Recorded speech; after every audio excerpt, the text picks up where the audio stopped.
সাপ আতঙ্ক জাগানো প্রাণী। বিষধর হোক বা না হোক, সাপ দেখলে ভয় পান না এমন মানুষ খুব কমই আছে। আর ভয় পাবেই বা না কেন? বিশ্বজুড়ে বছরে 50 লাখেরও বেশি মানুষকে সাপে কামড় দেয়। বাংলাদেশে এই সংখ্যা 4 লাখেরও বেশি। দংশনের তুলনায় মৃত্যুর হারও বাংলাদেশে বেশি। বছরে প্রায় 7,000 মানুষ মারা যায় সাপের বিষে। সাপে কাটলে একটা সময় ওঝা বা ঝাড়ফুঁকি ছিল মানুষের একমাত্র ভরসা, কিন্তু আধুনিক যুগে সবথেকে কার্যকরী প্রতিকার অ্যান্টিভেনম। তবে কোন সাপ কেটেছে সেটা চিহ্নিত করতে না পারলে সঠিক অ্যান্টিভেনম দেওয়াও কঠিন হয়ে পড়ে। কিন্তু সাপ চিনবেন কিভাবে? বুঝবেন কিভাবে কোনটা বিষধর কোনটা নির্বিষ? বাংলাদেশে 94 প্রজাতির সাপ রয়েছে। এর মধ্যে 26 প্রজাতির সাপ বিষধর। এগুলোর বেশিরভাগই সামুদ্রিক সাপ। ডাঙায় মাত্র 5 প্রজাতির বিষধর সাপের দেখা মেলে। সেগুলো হলো গোখরা বা কোবরা, কালাচ বা ক্রেইট, রাসেলস ভাইপার বা চন্দ্রবোড়া, ব্যান্ডেড ক্রেইট বা শঙ্খিনী এবং লাল গলা ঢোড়া। দেশে গোখরার 3টি প্রজাতি দেখা যায়: মনোক্লেড কোবরা বা পদ্ম গোখরা, স্পেকট্যাকল কোবরা বা খরিশ গোখরা, কিং কোবরা বা রাজ গোখরা। 3 ধরনের গোখরাই ফনা তুলতে পারে, আর ফনা দেখেই তাদের শনাক্ত করা যায়। পদ্ম গোখরার ফনায় গোল ইংরেজি ও অক্ষরের মতো চিহ্ন থাকে। খরিশ গোখরায় চিহ্নটি থাকে গরুর খুর বা চশমা আকৃতির। দেহ বাদামি, কিন্তু কোনো ব্যান্ড থাকে না। 2টি সরু লম্বা বিষ দাঁত রয়েছে। সবথেকে ভয়ঙ্কর হলো রাজ গোখরা বা কিং কোবরা। এর ফনায় কোনো চিহ্ন থাকে না। সাধারণত 12 থেকে 13 ফুট লম্বা হতে পারে। মাথায় 11টি আঁশ থাকে। হলুদাভ কালচে রঙের সাপটির গলার দিকটার রং তুলনামূলক হালকা হলুদ। গোখরা দেশের সবচেয়ে বিষধর সাপ হলেও সবচেয়ে বেশি মানুষ মারা যায় কমন ক্রেইট বা কালাচ সাপের কামড়ে। সাপটির কালো বা নীলচে কালো রঙের দেহে সাদা বা ছাইরঙা ব্যান্ড থাকে। দেখতে মিল থাকায় কালাচকে অনেকে নির্বিষ দাঁড়াস হিসেবে ভুল করে থাকেন। তবে দাঁড়াসের সাথে আলাদা করা যায় চোয়ালের নিচে দাগ দেখে। দাঁড়াস সাপের চোয়ালে কালো দাগ থাকলেও কোনো ক্রেইট প্রজাতির সাপের চোয়ালে কালো দাগ থাকে না।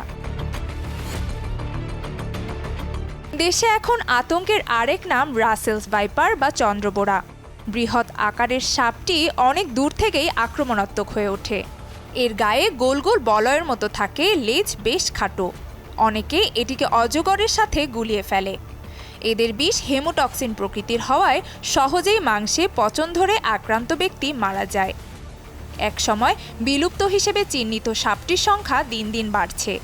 আগে শুধু বরেন্দ্র অঞ্চলে দেখা গেলেও দেশের বিস্তীর্ণ এলাকায় ছড়িয়ে পড়েছে এই চন্দ্রবোড়া। শঙ্খিনী বা শাখামুটি সাপ শনাক্ত করা যায় এর হলুদ ডোরা কাটা দাগ দিয়ে। এই সাপটিও ক্রেইট প্রজাতির। এটি মারাত্মক বিষধর হলেও স্থলভাগের বিষধর সাপগুলোর মধ্যে এটি সবথেকে শান্ত। অন্য বিষধর সাপ শঙ্খিনীর প্রধান খাদ্য। হলুদ শরীরে কালো ব্যান্ডযুক্ত এই ভীতু সাপটি সাধারণত মানুষ ও লোকালয় এড়িয়ে চলে।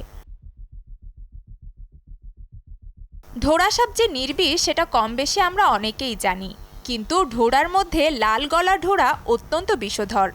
দেহ হলুদাভ এবং এর লাল রঙের গলায়ও বিষগ্রন্থি রয়েছে।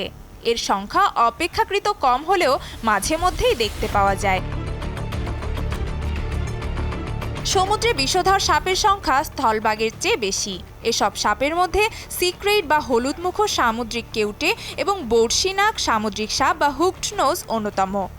সাধারণত জেলেদের জালে এই ধরনের সাপ মাঝে মাঝে উঠে আসে।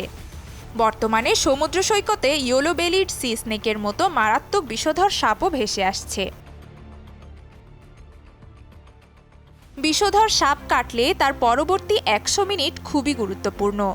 এর মধ্যেই অ্যান্টিভেনম নিশ্চিত করলে রোগীর জীবন বাঁচানো সম্ভব। একে বলা হয় রুল অফ 100। তবে রাসেলস ভাইপার বা চন্দ্রবোড়ার মতো সাপের কামড়ের জন্য প্রতি মিনিটই গুরুত্বপূর্ণ। বলা হয়ে থাকে এই সাপের কামড়ে 1 মিনিটে কিডনির 1% কার্যক্ষমতা হারায়। সাপে কাটলে শুরুতেই আতঙ্কিত না হয়ে প্রয়োজনীয় ব্যবস্থা নিতে হবে। আক্রান্ত স্থানের একটু উপরে কাপড় দিয়ে হালকা করে বেঁধে দিতে হবে, যেন বাঁধনের মধ্য দিয়ে 2 আঙ্গুল যেতে পারে। তবে চিকন রশি দিয়ে কখনো বাঁধা উচিত নয়। রোগীকে সোজা করে শুইয়ে যত দ্রুত সম্ভব হাসপাতালে নিয়ে যেতে হবে। অনেকে ব্লেড দিয়ে কেটে বিষ বের করার চেষ্টা করেন। এটা করা মোটেই উচিত নয়, এতে হিতে বিপরীত হতে পারে। সাপে কাটা মানুষের মৃত্যুর অন্যতম কারণ আতঙ্ক। এই আতঙ্কেই অনেকে হার্ট ফেল করে, স্ট্রোক হয়ে যায়। তাই এই সময় রোগীর মানসিক দিকটাতেও নজর দেওয়া জরুরি, সাহস জোগানো জরুরি। এছাড়া এখনও গ্রামের মানুষ সাপে কামড়ালে শুরুতে ওঝার কাছে যান। এতে আসল চিকিৎসা শুরু করতে দেরি হয়ে যায়, সেটাই হয়ে দাঁড়ায় মৃত্যুর কারণ। সঠিক পদ্ধতিতে সঠিক সময়ে হাসপাতালে নেওয়া গেলে সবচেয়ে বিষধর সাপের কামড় থেকেও জীবন রক্ষা করা সম্ভব। প্রয়োজন শুধু সচেতনতা আর উপস্থিত বুদ্ধি। নুসরাত আহমেদ, উর্নিশা, যমুনা নিউজ।